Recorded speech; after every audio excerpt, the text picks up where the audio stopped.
আজকে আমি আমার স্পেশাল গরুর মাংস ভুনাটা আপনাদেরকে দেখাবো।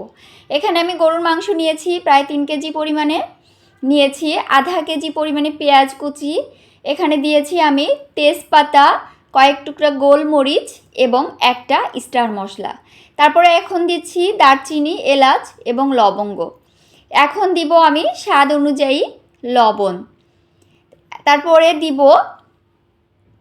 আমি এই চামচের 3 চামচ পরিমাণে আমি এখানে রসুনের পেস্ট দিচ্ছি। এখন দিব আদা পেস্ট। তো এভাবে সব মশলাগুলো আমি একে একে দিয়ে দিব।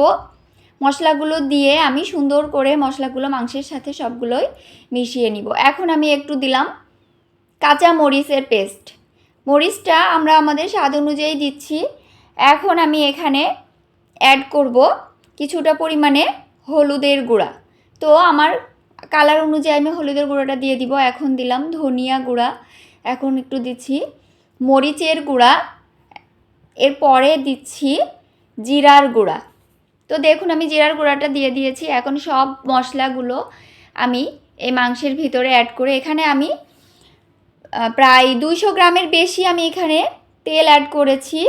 এখন আমি সব উপকরণগুলোকে একসাথে সুন্দর করে মিশিয়ে নিয়েছি। দেখুন এটাকে হাত দিয়ে মিশিয়ে নিলে মশলাগুলো সুন্দর করে মাংসের সাথে মিশে যায়। তো দেখুন আমি কত সুন্দর করে মাংসের সাথে সব মশলাগুলো মিশিয়ে নিয়েছি।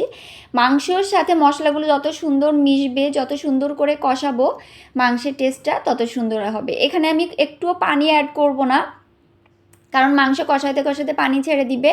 ওই পানিতেই আমি মাংসটাকে কষিয়ে ফেলবো।